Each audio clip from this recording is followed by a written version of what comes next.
of ease of living. It occupies the minds of virtually every person in time spent to get school and work, in frustration with traffic, in the cost of visiting family or moving goods, in access to public transport, in the quality of air our children breathe, in concerns around the safety of travel. Mobility is critical to preserving our planet. Road transport accounts for 1/5 of global carbon dioxide emissions. This threatens to choke cities and raise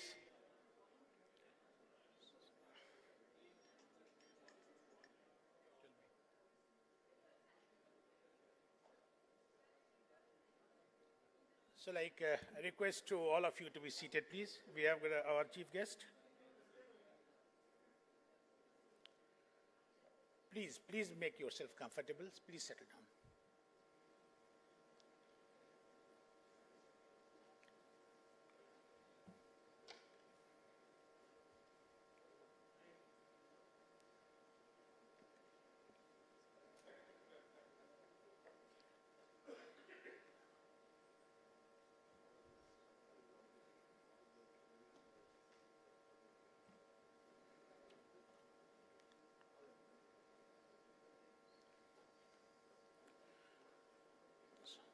Welcome, sir. Welcome to the Chief Minister, Goa.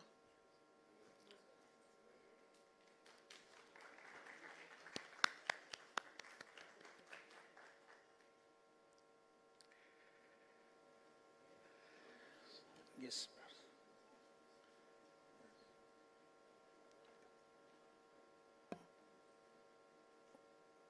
Welcome to all the chief guests, all the distinguished speakers, each one of you who is present out here.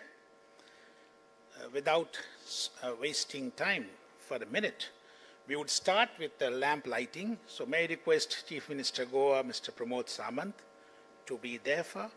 VC Niti Ayog, Mr. Suman Beri, Member VKS, Member Arvind Virmani, and of course, G20 Sherpa Amitabh Kant. Sir.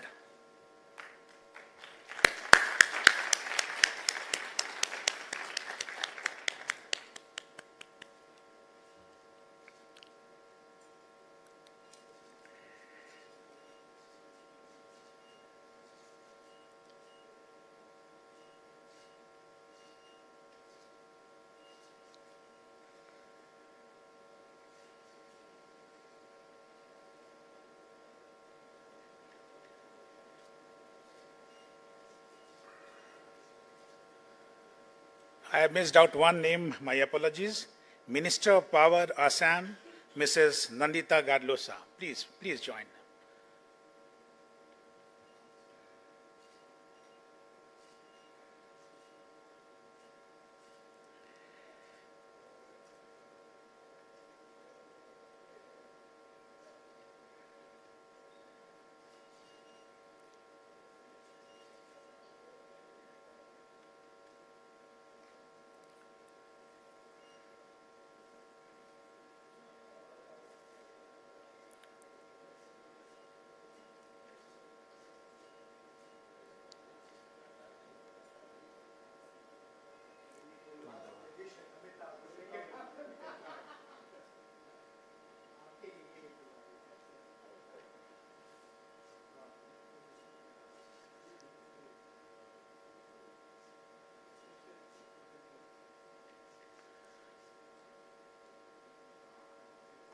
Thank you, sir. Thanks to our very special guests.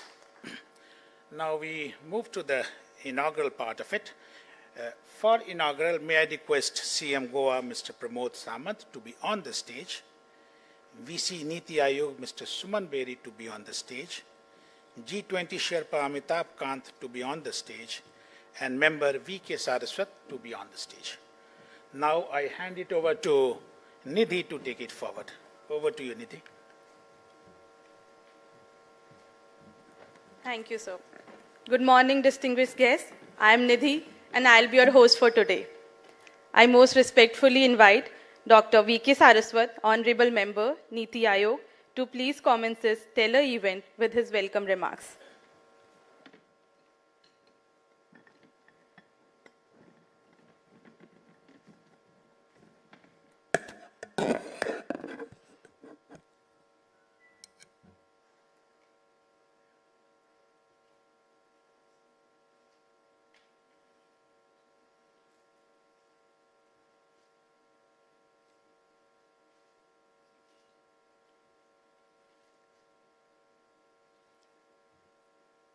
Good morning, namaskar.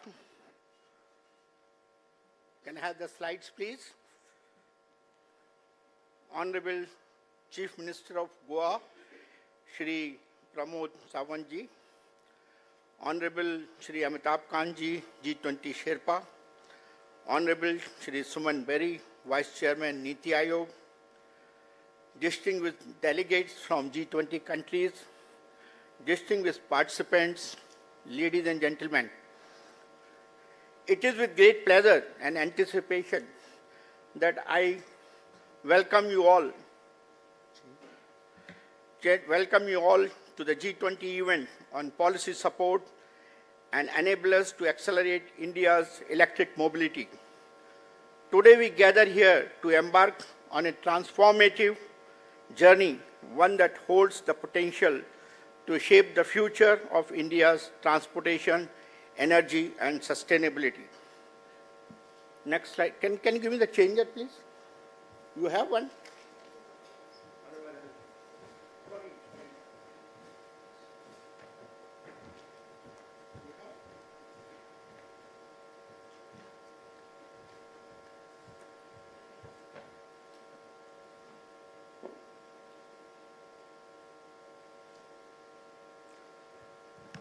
Our focus today is mainly on e-mobility. But why are we discussing e-mobility?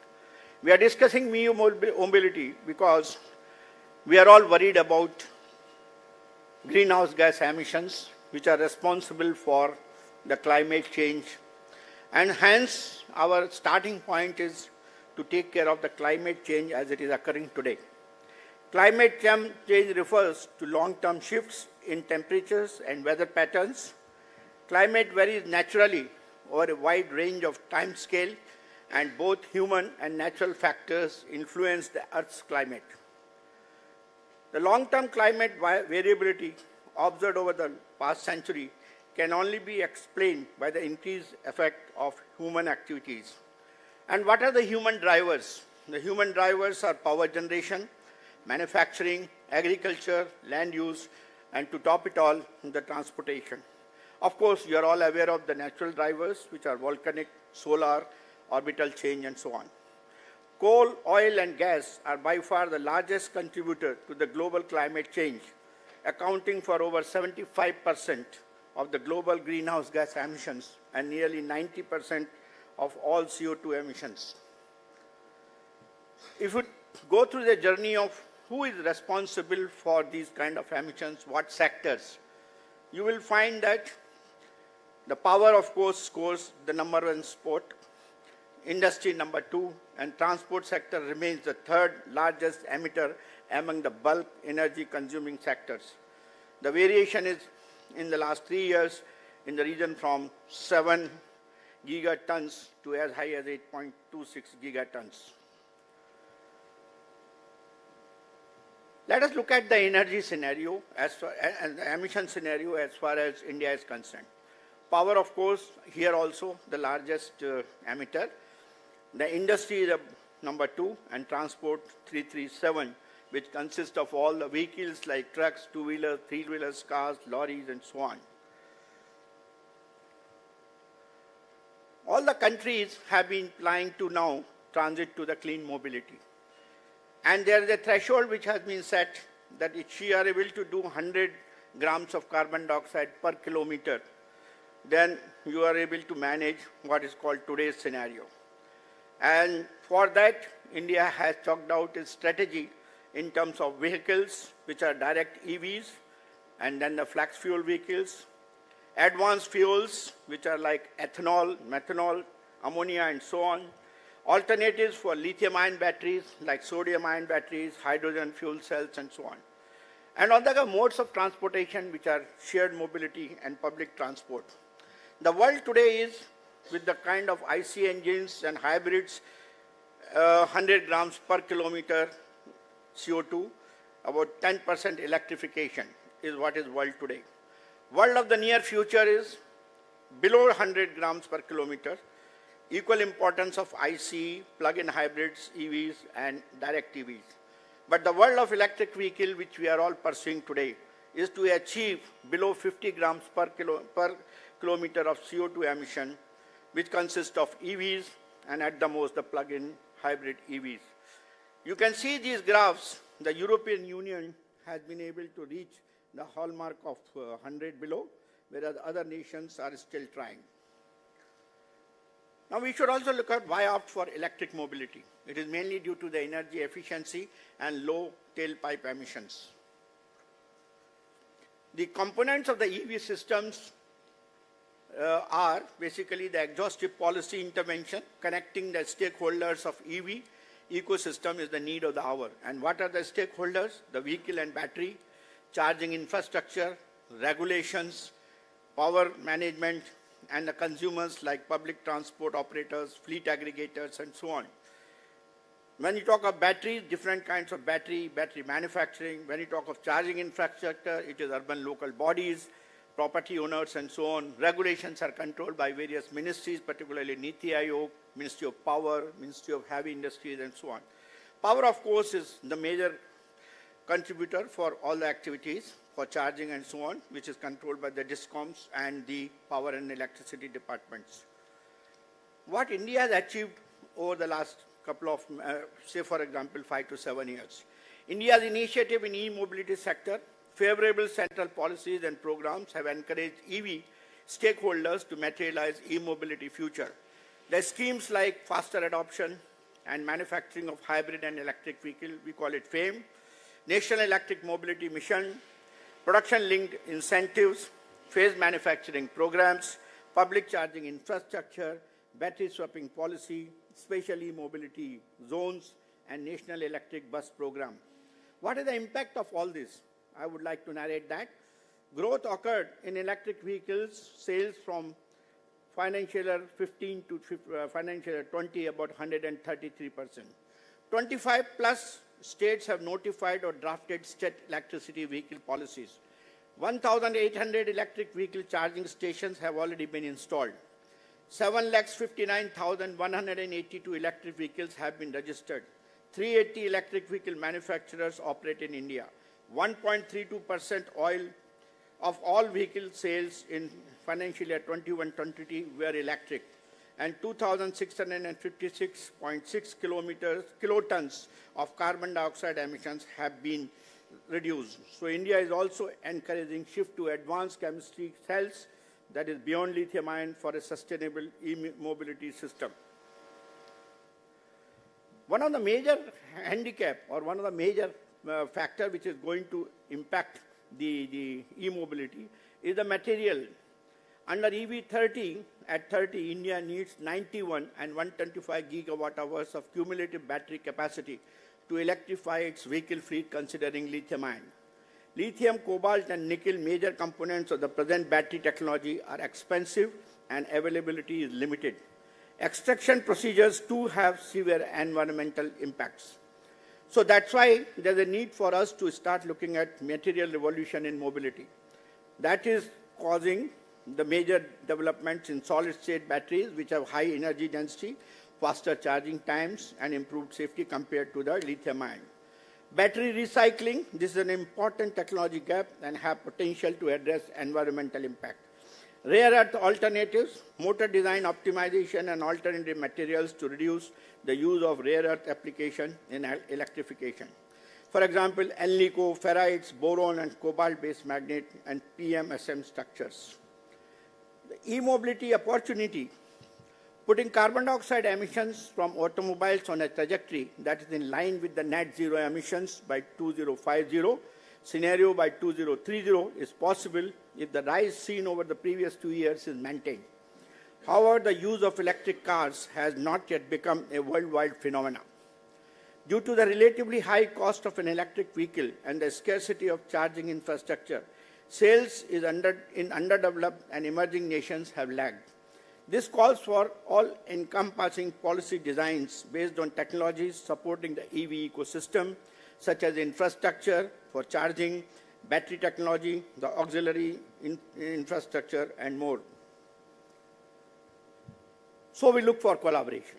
Making net zero emissions a reality hinges on singular, unwavering commitment from all governments, working together with one another and with businesses, investors, and citizens. G20 countries with more mature markets can share experiences on how to overcome barriers to deployment, such as financing and regulatory challenges. Collaboration can facilitate the development of new business and economic models involving technology innovation, innovative financing mechanisms, public-private partnership, and just policy design. To conclude, I would like to say I extend my heartfelt gratitude to all the participants and delegates and organizers, especially WRI India and Asian Development Bank, who have made this event possible. May this platform ignite the sparks of inspiration, innovation, and collaboration, propelling us towards a future where electric mobility becomes a cornerstone of a sustainable and prosperous India. Thank you very much.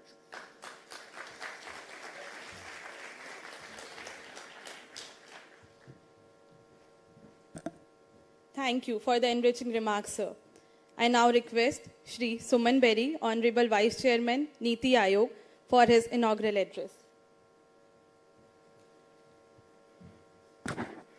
Honorable Chief Minister of Goa, Pramod Samantji, members of Niti Aayog, Dr. Saraswat, Dr. Arindamani, Honorable Minister from Assam, Amitabh Kant ji, here not only as G20 Sherpa, but frankly as a visionary that I think with Dr. Saraswat put Niti Aayog into the camp of people who would visualize where we are now with respect to electric mobility, Secretary Heavy Industries Ministry and his team. Let me just say that it is really an extraordinary tribute to Niti Aayog and to this event that Honorable CM, in the middle of the assembly session, has chosen to grace the occasion. I see that both as a sign of the importance of the topic and also as a sign of his respect for Niti Aayog. We are very grateful to you, Samantji. Also pleased to see the turnout in this meeting, which is due to the tireless efforts of Sudhendu Sena and his team in, as Dr. Saraswat just said, recognizing that for India to get to where it wants to, it is not only a whole of society effort, but almost a whole of the world effort. The world has an interest in India proceeding down this path. Because I know that the CM's time is limited and you want to hear from him, let me make a couple of points about Niti, a couple of points about Goa, and then a couple of points about why we were gathered here, but you will hear much more about that from more learned people.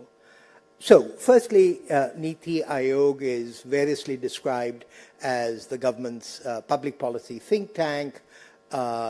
It's a knowledge startup that was brought into existence as part of Prime Minister Modi's vision of the kind of capacity that India needed in the 21st century, the Planning Commission that it succeeded, having been very much a 20th century entity. And our chairman is the Prime Minister, and he articulates bold visions, and it is Niti Aayog's mandate to try and translate them into reality, and electric mobility as well as green hydrogen are cases where I think we have been moderately successful in this. Most importantly, though, is that the Prime Minister believes that NITI's most important role is to assist states in their transitions. India has a great diversity of states and state comparative advantages. We are all pulling together to the vision, to fulfill the Prime Minister's national vision of India as a modern society by 2047, 100 years after our independence. And so part of my purpose in coming here was to show support for the many efforts that Goa is successfully making, already articulating a vision of the state in 2047. It's a small state, an important state, a successful state, and what I would call a striving state, wanting to do better, and quite a balanced state. One of its industries, traditional industries, is in fact mining, and I think we are beginning to discover, and there are many reforms at the national level, but it's ultimately a state issue, that the solution to some of the issues of rare earths and rare minerals might actually lie in the exploitation of tails from existing mining. So I do think that adapting the mining industry of Goa to actually help us address the rare earths critical minerals issue might be an area where Goa and NITI might wish to work together. Just also to say what is different and distinctive about India's journey in the area of e-mobility, but also as an important player in the world, and of course we have nobody better than Amitabh Kant who has guided this whole engagement with the rest of the world. On the basis of a very useful presentation that Secretary Heavy Industry made at an internal NITI seminar, it became clear to me that at least till now, the India e-mobility transition is not fundamentally about four-wheelers, it's about two-wheelers, three-wheelers, public transportation. How much that impacts on the agenda, I think, remains to be seen, but it is distinctive. I was told by Secretary that actually in terms of battery technology, perhaps there's not that much difference, but in terms of swapping versus charging and all of that, there may be difference. And of course, the US government, following on Prime Minister Modi's very successful visit to Washington, has also focused on payment security as an issue connected with public transportation. I think it was on the watch of Sri Kant that India moved from bulk purchase in the lighting sphere to bulk purchase in electric buses, but these are not only state but also city level issues, and so the political economy of aggregating demand across in order to make this a reality is a complex issue, and I think this is one area where India rightly should lead. I'd said I'd get out of the way so you could hear from the Chief Minister. I just want to make two final points.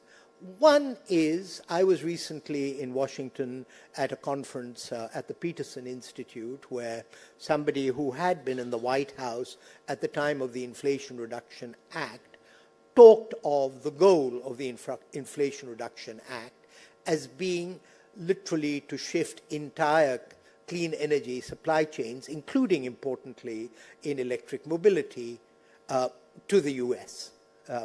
And, in some ways, I would argue that there is a similar challenge facing India because so much of the installed capacity is outside India. And so we don't want to switch one form of concentrated vulnerability connected with fossil fuels to another form of concentrated vulnerability. So the question of what the supply chain looks like and what constitutes competitive self-sufficiency in the supply chain is, I think, a key issue where the deliberations of this conference would be important. And second, I was at the same conference wounded to hear India called, a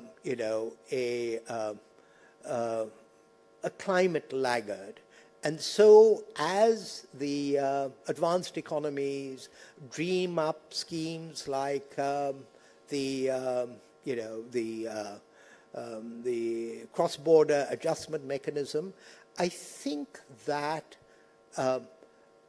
acknowledgement of what is being asked of India, which is to bet the development of 1/5 of humanity on largely untried, untested, and risky technologies, I do believe that that is an acknowledgement that is slow in coming, and I think India should push back very hard when it is called a climate laggard in G7 circles. I'll leave it at that. I know you're waiting for the Chief Minister. My thanks to him again in the middle of the Assembly session for sparing his time.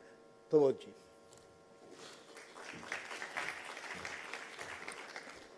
Thank you, sir. I now respectfully request Honorable Chief Minister, Goa, for his inaugural address.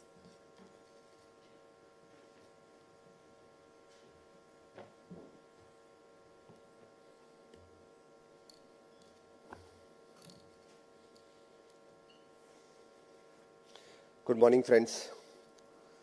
The dignitaries along with me, Sri Suman Berry, Vice Chairman Niti Ayog, Sri Amitabh Kant, G20 Sherpa, Sri Vijay Kumar Saraswat, Member Niti Ayog, and all the delegates for the G20 meeting. I welcome all the delegates of the Clean Energy Ministerial and Mission Innovation to the beautiful state of Goa. It is an honor of our state to host Clean Energy Ministerial under the aegis of G20. This event under CEM is essential for the acceleration of India's electrical mobility, the development of the vibrant EV ecosystem, and decarbonization of the transport sector in the country. The per capita vehicle ownership in Goa is 4.5 times the national average. Goa is ranked 15th in the world in terms of vehicle density. Being a global tourism hotspot, Goa welcomes more than 85 lakhs tourists each year, more than 5 times of its population. This is a major contributor to carbon emission in the state.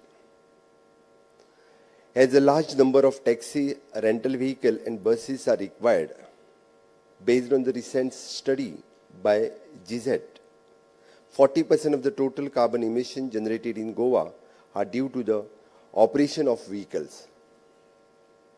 The adoption of electrical vehicle for daily transport is essential for a wide range of goals, including improving air quality, reducing noise pollution, enhancing energy security, and lowering carbon dioxide and greenhouse gas emission.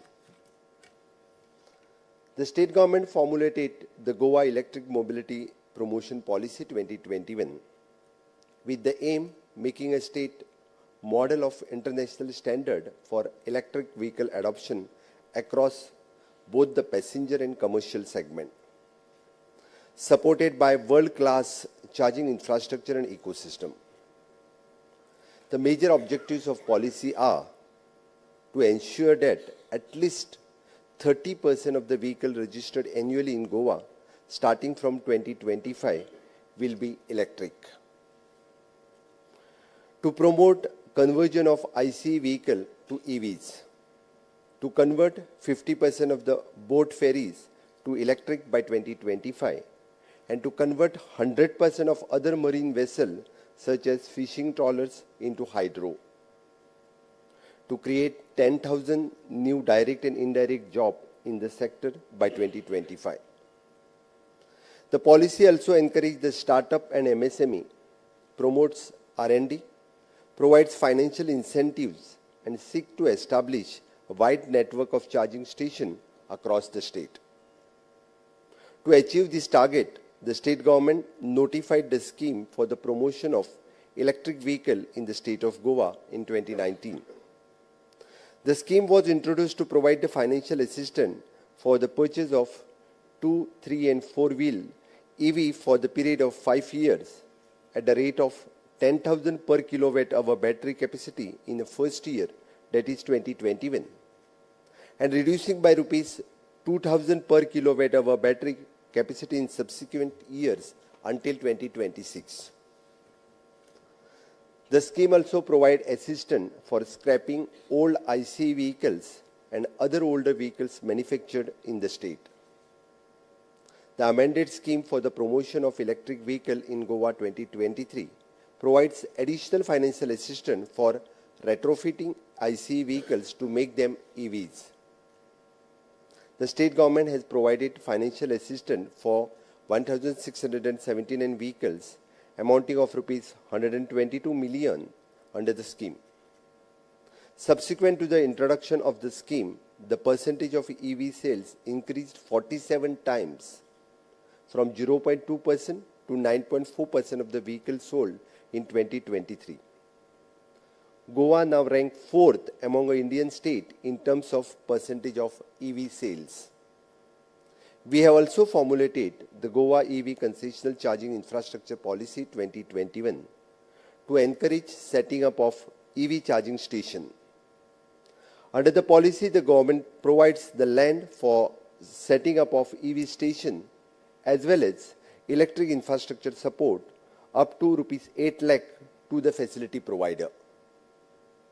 The state government has also notified the Green Cess Act 2013, levying of a cess 0.5% on the fossil fuel to fund initiatives to cut carbon emission.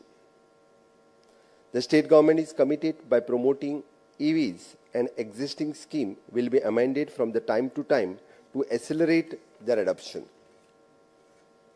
It is important to remember that e-mobility can become a truly green solution only if the electric powering it become a green. To truly decarbonize the transport and effectively achieve net zero target, we need to use more renewable energy to power EV charging infrastructure. Goa has been steadily greening its electric producing as well.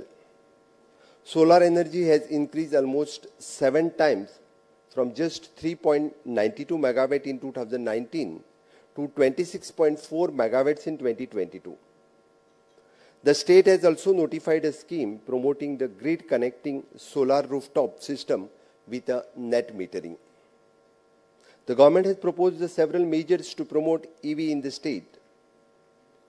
In today's forum, I am proud to excited to announce 2 major reforms.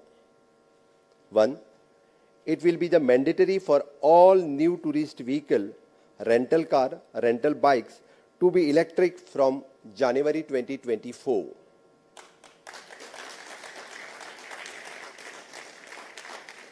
It will also be mandatory for all permit holders having multiple tourist taxi, rental bike, rental cars to retrofit 30% of their fleets to EV by June 2024. Goa is fortunate to host the delegate of the Clean Energy Ministerial. I once again welcome all of you to this lovely state and sincerely hope that deliberation during the event will have the far-reaching positive impact in terms of significant reducing of greenhouse gas emission, so we can pass on clean, healthy and flourishing world to future generations. Thank you once and all.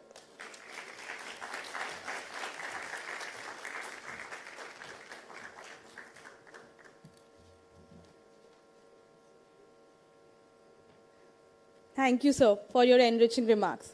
Now, with great pleasure, I request Honorable G20 Sherpa, Shri Amitabh Kant, to address the gathering on the theme Opportunities and Challenges of Electric Mobility in India.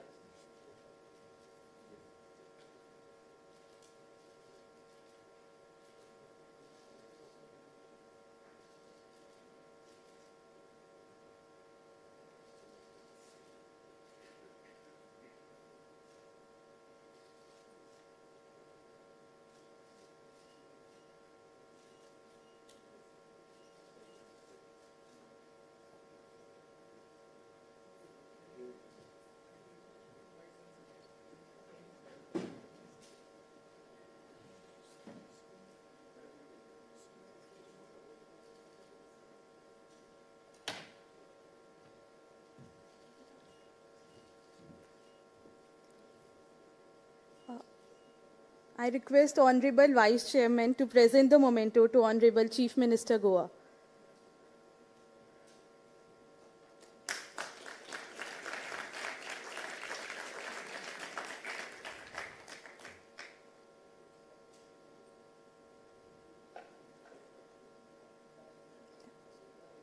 I once again request Honorable G20 Sherpa Shri Amitabh Kant to address the gathering.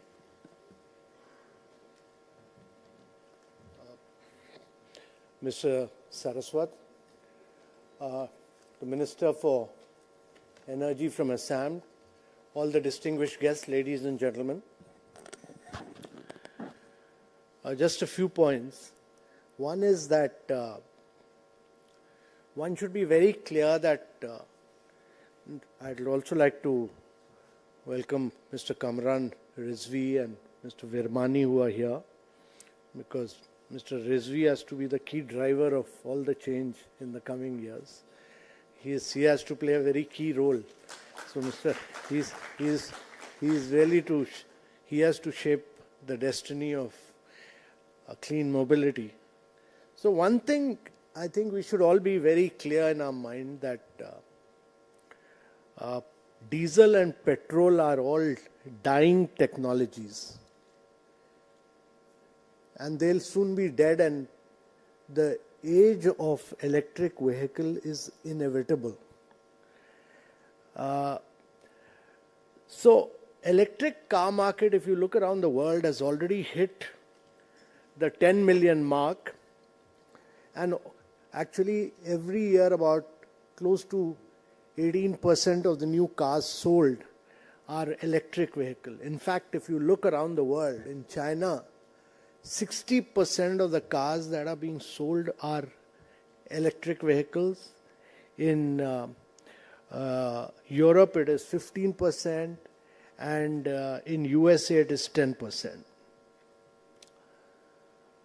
The trajectory which India will adopt will be very different from USA and Europe. And that is because when America was urbanizing, American cities were made for cars and not for people. The American car companies then bought over the railway companies and destroyed them so that cars could sell. So America grew on the back of fossil fuel. And the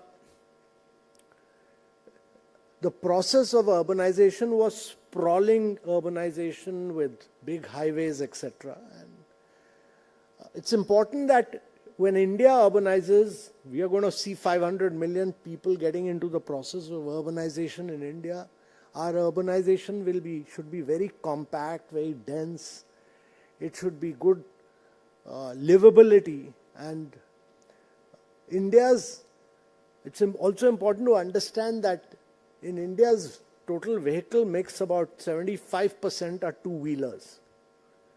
And therefore, India must go for first electrifying its two-wheelers, three-wheelers, and our target should be, and I think this clarity must come into everybody's mind, that our policy must be that we must go not 70%, 65%, but 100% electrification of two-wheelers and three-wheelers by 2030. That should be our target. All two-wheelers in India, and I'm saying this after detailed analysis, that this is possible for India to go make all its two-wheelers, three-wheelers 100% electric. That should be our target. Whatever it takes. Having fixed that target, we should work backward and say what it takes to do this. And I'm saying this because right now, India's two-wheeler, we are just about close to about 7%. In three-wheelers, we are 54%. And I'm not talking about cars, because cars will happen. Cars will happen. And cars are happening because last quarter, if you look around the world, and it's important to look at the world, last quarter, in one quarter, Tesla has sold 466,000 cars in one quarter. 466,000 cars in one quarter. But if you look at China, BYD has actually sold 700,000 cars in one quarter. So, Tesla sold 466,000 cars in one quarter. BYD has sold 700,000 cars in one quarter. But I am a believer because our car usage, unlike America where there are 1,100 cars to 1,000 people, in India there are only 22 cars per 1,000 people. So our target should be simple. Very simple, lucid target. 2030, all two-wheelers to go 100% electric, three-wheelers to go 100% electric. And to my mind, we should target that public state transport undertaking, based on my analysis, we should target that 65% of all buses in state transport undertakings should go electric. Now, this was the philosophy when we did the mobility conference. The Prime Minister spelt it out. The Prime Minister talked about 7 C's. He said that transportation in India should be common, connected, convenient, congestion-free, charged, clean and cutting edge. 7 C's the Prime Minister had spelt out, and I'll repeat: common, connected, convenient, congestion-free, charged, clean and cutting edge. He also said that mobility is going to be the key driver of economy, and it can boast. He worked with Niti worked with RMI actually, which is here, Rocky Mountain Institute, worked with 27 state governments, and we got all the state governments to announce their electric mobility policy. So what the Chief Minister has announced is very commendable, all that he announced. Because if Goa goes green, 100% green, it will be a huge transition. And the Chief Minister announced a number of initiatives that have been taken. Those have all been the efforts of Niti Aayog with the Rocky Mountain Institute to work with 27 states, and many states have built consistent, predictable policy frameworks for driving the electric mobility market. So, couple of things which need to be done at the national level. First is that if we are planning to go, this policy framework should be very clear that two-wheelers, three-wheelers, 100%, 65% of the buses need to go electric. And this would require first a very, very clear policy framework announcing these targets so that everybody is clear, the whole country is clear in its mind that we have to go this route and we have to go 100%. There's lack of clarity. One day we do FAME, then we change policy, then we should have a consistent policy which is very predictable and consistent. I think second key thing is that we have to build up low-cost financing for electric vehicles, and this should be really the job of Niti Aayog and MHI to work on this. And low-cost financing would involve, to my mind, that we should bring electric vehicles under priority sector lending. There should be interest rate subvention. There should be a risk-sharing mechanism. There should be a dedicated line of credit for electric vehicles for two-wheelers and three-wheelers and buses. Thirdly, I think the challenge really in electric vehicles is that there is no secondary sale market for, if I bought an electric, the resale price is not there. So, financiers find it difficult. When you talk to the bankers, they find it difficult. But most of the lending for two-wheelers, three-wheelers is all done by NBFCs. So, you need Niti Aayog should really sit with all these NBFCs and see how we can build up a secondary sale market, which market will develop. If a sale market will develop, you will see greater lending for this in a very big way, and this is very important because resale price of electric vehicles is very important. The fourth critical thing is that we should build up, we need to work with all the top 100 odd cities to build up a very robust charging infrastructure across cities and towns, and this needs to be done full 100% penetration of charging stations across cities and towns, and build up a PPP frameworks where private sector can come in and create charging stations in a big way. And that means you give them land, they will operate, they will do this. And I saw this very effectively working in Gurgaon, where a private sector, young entrepreneurs have done this. This requires to be built across all cities, and this requires a huge, huge push. And the next point to my mind is that there's a huge possibility if we are able to do this in two-wheeler, three-wheelers, because the automobile sector is very critical. It accounts for about 49% of India's manufacturing. It accounts for almost 8 to 9% of the job creation. Now when we move from, the world is going to move from ICE to electric. If India doesn't make that leap forward, you are going to lose out totally on the automobile market, where you are a global champion in two-wheelers. You produce the best vehicles, you export them, all, and you will completely lose out on this market as the world moves from 2,000 parts to 20 parts. And therefore, India needs to become a global champion of two-wheelers, three-wheelers, and electric vehicles, and that should be our target, that we will become the best global manufacturers of two-wheelers, three-wheelers. Also, because we do a lot of buses, I mean, all the top companies from Volvo to Daimler to Tata's to Ashok Leyland to Mahindra's, all are into buses. And I want to come because buses, to my mind, are very critical, because cities should be driven around mass transportation, public transportation, buses. And if we are able to get this policy framework right, then India can be a global manufacturer of electric buses. And this would require a lot of hard work, because when we did this tender for 5,500 buses, we were able to bring them down 27% cheaper than pricing than diesel, 23% cheaper than fossil fuel in petrol, but it required a lot of hard work. We had done close to about 110 meetings to get six cities to agree to common specifications. All cities have different specifications.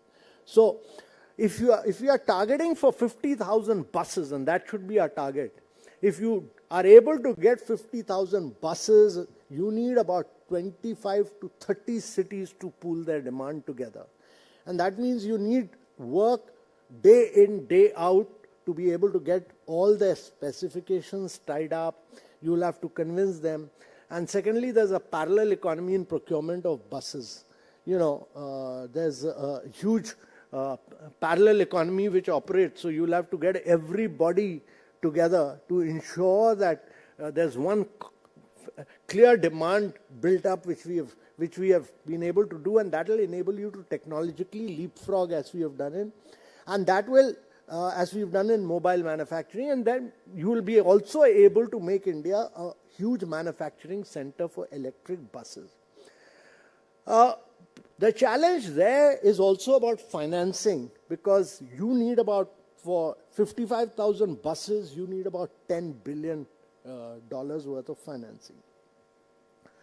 And I'm glad that the US Consul General and Vinay Chawla and all are here, because they've agreed to support this, build up a financing mechanism, because state transport undertakings are quite bankrupt. They are very badly run in India. There has to be an escrow mechanism if we have to build this up so that revenue flows go back to those who are building and operating the buses. There has to be a mechanism of credit enhancement. There has to be a mechanism of first loss guarantees. All that, a lot of hard work has to be done. And to my mind, nobody is better equipped to do this, as I've repeatedly said, than Niti Aayog. This should be the primary task of Niti Aayog, to work with the states and cities to build this movement. And this can actually turn India into a manufacturing hub for electric buses, because I'm saying this because mobility mission, National Transformative Mobility Mission, is housed in Niti Aayog. The next key point I really feel is about developing the battery value chain. And it's important to understand what is happening around the world, because there's already about 3,000 gigawatt of battery manufacturing being undertaken. And one single company like CATL in China actually is doing 32%. I mean, if you look around CATL, what does it? 32%, 32.6% of the market share. It is the biggest lithium-ion battery manufacturers of the world. It is making about 96.7 gigawatt of battery. One company, 96.7. Now, we've come out with a PLI on battery manufacturing. We've come out with a PLI on auto manufacturing. We have a FAME scheme. So, policy schemes are all there. We need to crack this on ground quickly. And this is very important because close to 35 to 40% of the vehicle comes from battery, and we should not end up being an importer of battery. It's also important to say that we should not unnecessarily worry too much about lithium, nickel, cobalt. Don't worry too much, because several studies have demonstrated that almost 82 to 83% of the value addition you will still do in India, even if you are importing lithium, nickel and cobalt, though I think with the new finding of lithium in Jammu and Kashmir, we will have adequate domestic production of this. Now, the global demand for batteries will be about close to 3,000 gigawatt in the next few years, and therefore there's a huge possibility of India doing large scale, and we must get the size and scale right. Without large scale, you can never bring down the cost of production, and therefore I am glad that Tatas have announced 20 gigawatt in Gujarat, but that 20 should be 50, and I think the bureaucratic mindset often tends to be to think not beyond 5 gigawatt, but we should think in terms of nothing less than each large company producing about 50. If one company in China can produce 100 gigawatt, each company in India should think of making that size, 50 gigawatt, and moving forward to be a global champion. So that's important.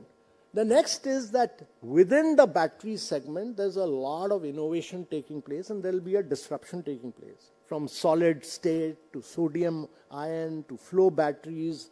And there are some very cutting edge work happening. Log9, which is a startup in which Sequoia is invested,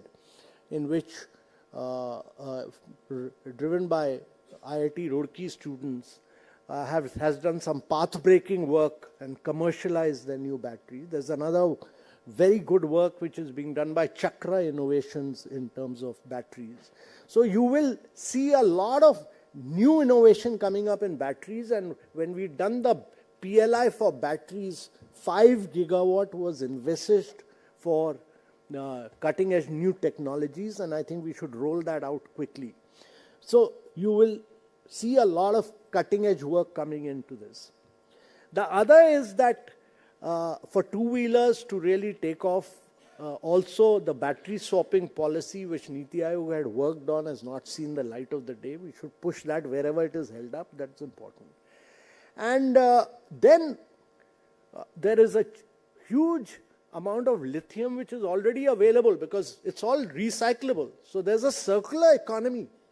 And I don't think anybody is working on the circular economy because we have a lot of batteries coming in through mobile, through all this. There's a huge circular economy framework which needs to be developed, and there's a very good startup, I think, at Atero from, again, IIT Roorkee boys who are doing very good work, but we need to push a number of new startups in this area of circular economy. Rules, regulation, framework has been laid down, but it needs to be pushed much harder to create a circular economy framework. So, broadly, be clear, 100% two vehicles to go electric by 2030. India as a whole should go 100% electric on three-wheelers because you're already about 50%. Three-wheelers are electric.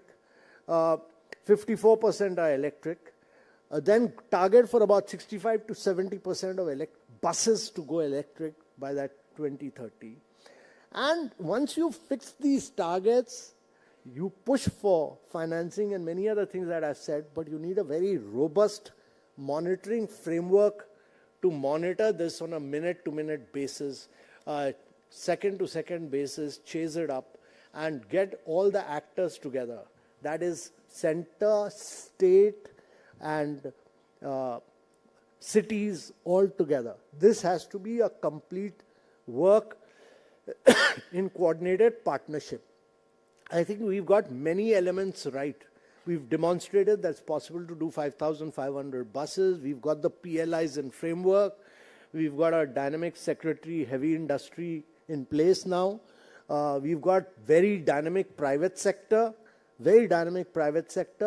We've got really top-class young entrepreneurship in startups. But we need long-term, consistent policy framework which should deliver on ground to make India a global champion of electric mobility. Absolutely clear that petrol and diesel are going to die. They are dying technologies. Electric mobility is the future.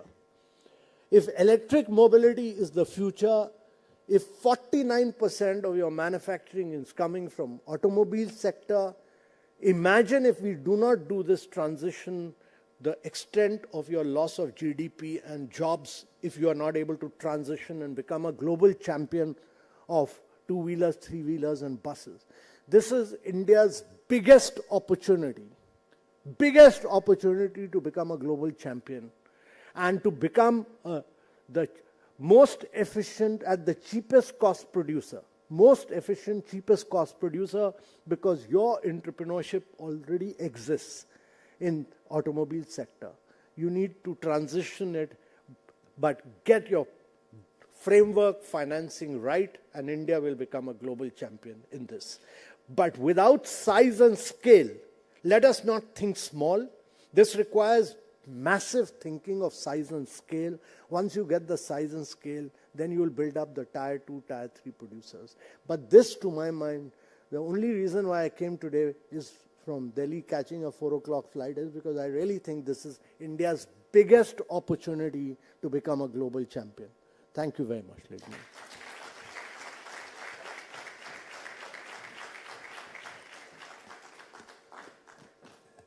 Thank you, sir, for your inspiring speech. Niti Aayog has initiated Zero Pollution Delivery Campaign, more popularly known as Shunya Campaign, in collaboration with RMI. I now request Ms. Akshima Ghate from RMI to introduce the Shunya video proposed to be launched now.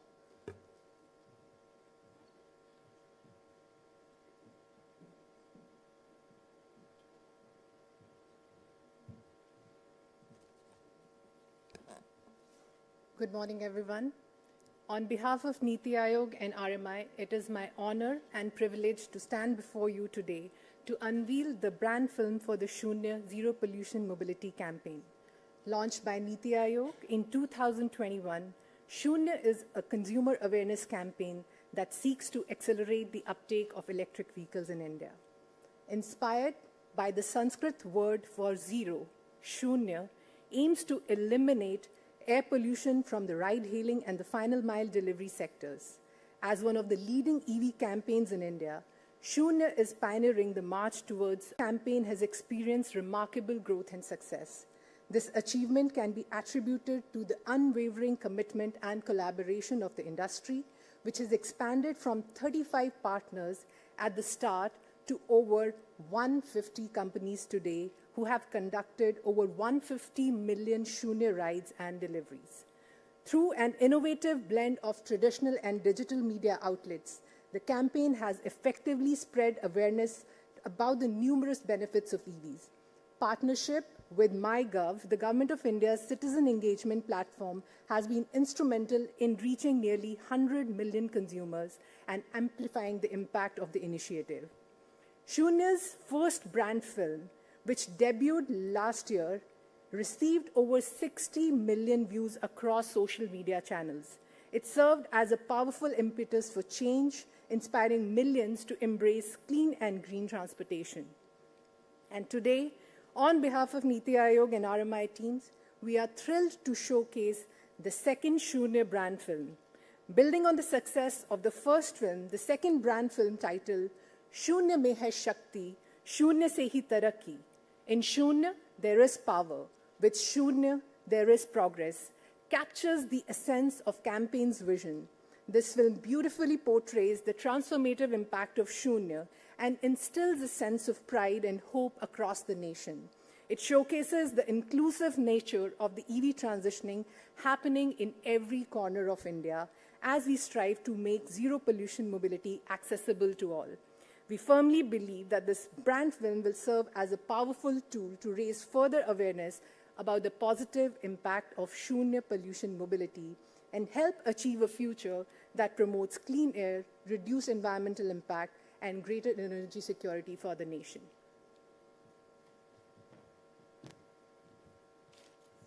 I kindly request Honorable Vice Chairman Niti Aayog to launch the Shunya 2.0 video.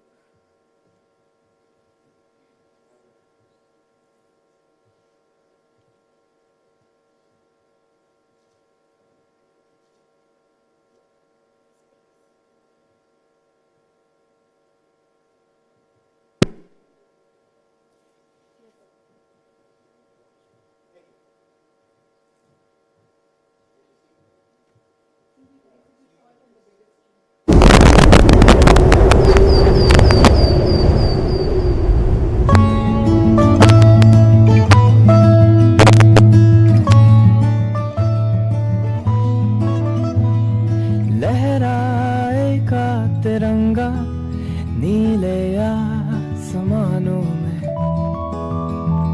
बढ़ेगा भारत आगे नील गगन की छाँव में। मुस्कुराहटें होंगी लबों पर लबों पर लबों पर, सफलता के गीत होंगे जुबां पर जुबां पर जुबां पर। एक बात तो है पक्की कि शून्य में है शक्ति, एक बात तो है पक्की कि शून्य से तरक्की, एक बात तो है पक्की कि शून्य में है शक्ति, एक बात तो है पक्की कि शून्य से तरक्की। सांसों में चलती अब साफ हवा होगी, नए जमाने की नई रफ्तार होगी, प्रश्नों के हल होंगे, सपने सफल होंगे।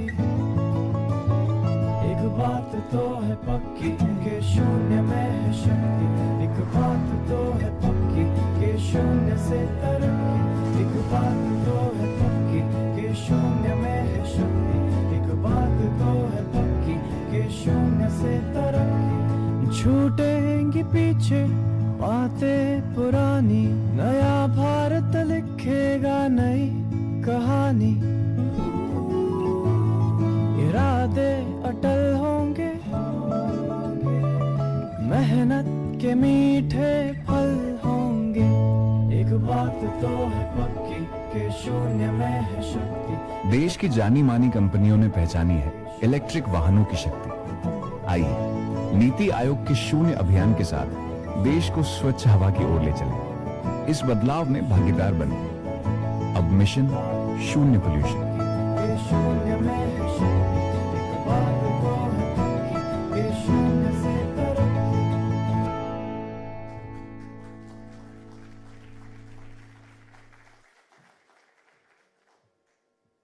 Thank you, sir, for launching this wonderful video. Niti has launched another equally popular campaign, eFast, in India in collaboration with WRI. I would request Ms. Sharvari Patki from WRI to introduce the eFast initiative.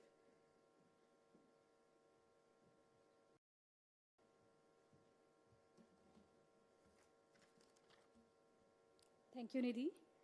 Good morning to all dignitaries. It's our pleasure to showcase eFast India on behalf of Niti Aayog and WRI India. Today we know electric mobility is changing the dynamics of transport sector. But the trucking sector is considered as growth engine of the economy. It's the fastest growing economy of the world. With that, our trucking sector is steadily increasing. It constitutes merely 3% of our vehicle population, but it contributes to 34% of the road emission, and it takes 28% of the diesel we consume across the country.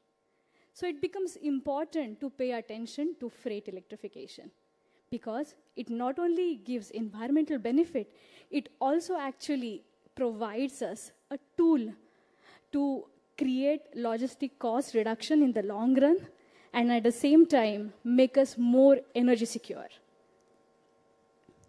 So under leadership of Niti Aayog, there was a clear need to create a collaborative space for multiple stakeholders of freight ecosystem to come together, because today 70% of our trucking is owned by small fleet owner which have only 1 to 5 trucks. So the challenges are many. There is information asymmetry, there is higher capital cost. At the same time, you have challenges in terms of financing. So we know journey is difficult. So companies have to look much beyond their walls today. They have to break the silos, come together and create a common solution. So with Niti Aayog leadership, eFast India is providing that design space for people to come together. eFast will be working primarily in the 3 areas: pilot and demand aggregation. Basically, pilot will provide us how do we prepare ourselves for the scaled up transition. Demand aggregation will create price discovery, and unit economic and financing will open many more doors. We have seen how policies have created critical role in electric mobility transition in India. Khan sir have spoken about the stable policy need. So with this collaboration, going to policy is what we plan to do.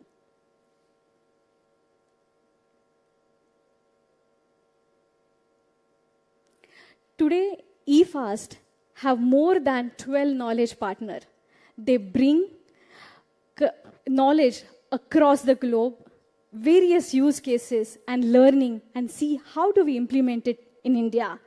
And most importantly, it is also supported by major 35 to 40 industry partners who have taken an ambitious goal.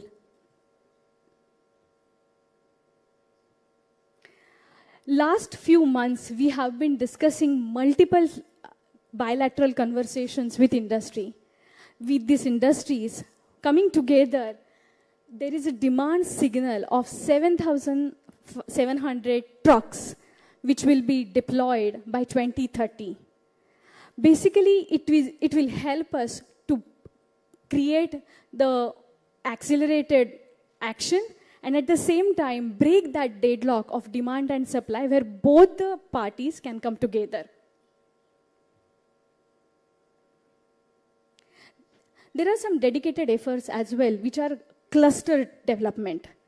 We will be also working on the zero emission cluster, which is port focused, which will be talking about Maharashtra and Gujarat, which is the western ports of India. And we will be planning to deploy 550 trucks. The Ministry of Ports also will be supporting. And there are industries who are putting dedicated efforts for this India's first zero emission cluster, freight cluster. When we started working on this, there was a clear asymmetry, information asymmetry.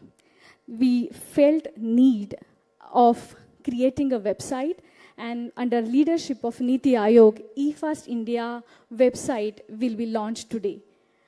Can we have website on the page, please? So this website brings all the important resources in the ecosystem at one place. Those are knowledge product, multiple tools. People can come together, collaborate, join us in this endeavor.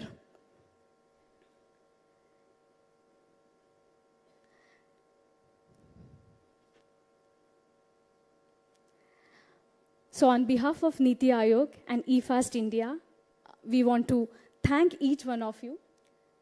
Before I conclude, I'll just take opportunity to introduce Technology Showcase, which is getting launched now. Technology Showcase is happening at Shama Prasad Mukherjee Indoor Stadium in Goa. We would request each one of you to take this opportunity to visit the Technology Showcase. Thank you so much on behalf of Niti Aayog and WRI India.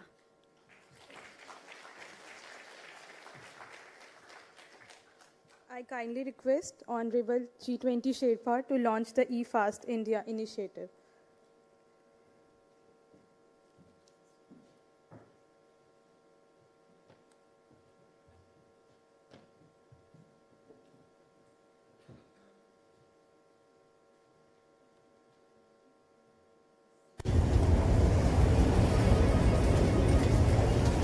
बढ़ते तापमान और प्रदूषण का असर अब सिर्फ बड़े शहरों में ही नहीं बल्कि दूर दराज के गांव में भी देखा जा रहा है।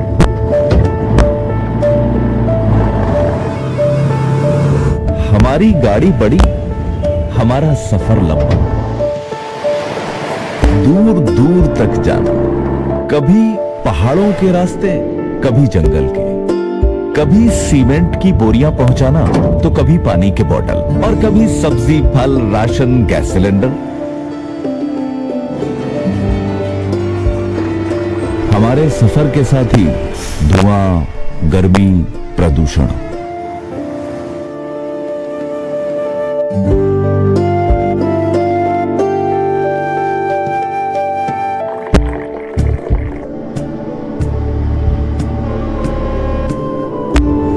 हम चलें तो देश चले।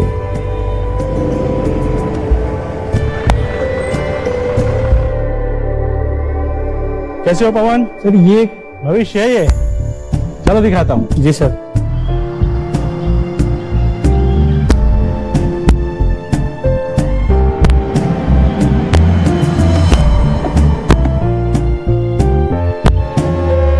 कैसा लगा भाई?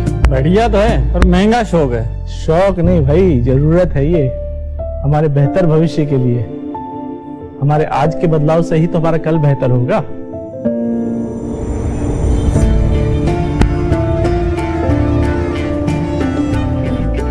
नीति आयोग लाए हैं eFast, भारत का पहला प्लेटफॉर्म जो साथ लाया है ट्रांसपोर्ट जगत के सभी साझेदारों को, ताकि सभी की भागीदारी से ट्रकों के विद्युतीकरण का काम आगे बढ़े और भारत बढ़े जीरो एमिशन लक्ष्य की ओर।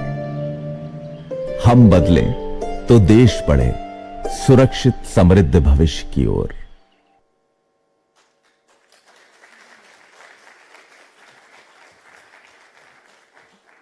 Thank you, sir, for launching this video. Now, to mark this occasion, I request Honorable Vice Chairman Niti Aayog to present the memento to Honorable G20 Sherpa. Sir, I kindly request you to please come on the stage.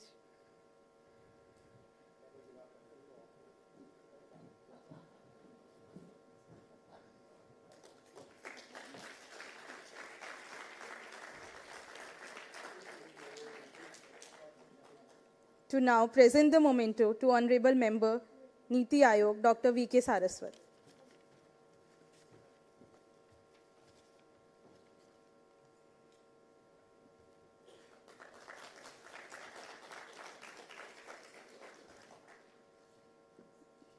Now I request Honorable Member Dr. V.K. Saraswat to present the memento to Honorable Vice Chairman Niti Aayog.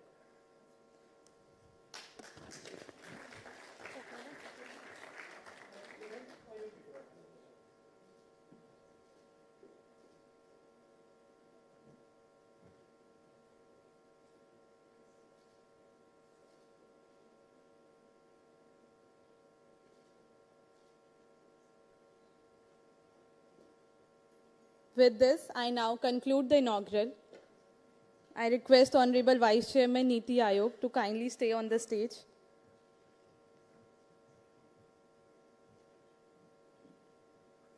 Now, we begin with the most interesting part of the event, the fireside chat. It gives me immense pleasure to welcome Honorable Vice Chairman Niti Aayog for a fireside chat with Ms. Lee McDonough, Director General, Department for Energy Security and Net Zero, UK Government, and Mr. Vinay Chawla, Senior Advisor, Office of Special Presidential Envoy for Climate, USA.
Is there also a moderator? Am I the moderator? You are the moderator. Okay, fine.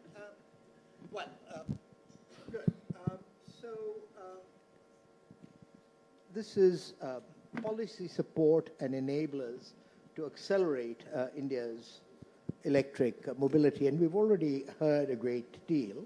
Let me introduce, firstly, I'm not sure that Goa in the monsoon is what is the right image for a fireside chat. So let's call this a monsoon shelter. And so that's what we're doing, and we're cowering against the rain and the storm, but it is actually beautiful out there when it stops raining. So, Lee McDonough, okay, I'll get my Scottish right in a minute, is Director General Net Zero, Nuclear and International at the Department for Energy Security and Net Zero, and is responsible for the delivery and implementation of the UK's Net Zero program, as well as leading on international climate policy. Vinay Chawla is Senior Advisor, Climate Finance, Office of the Special Presidential Envoy for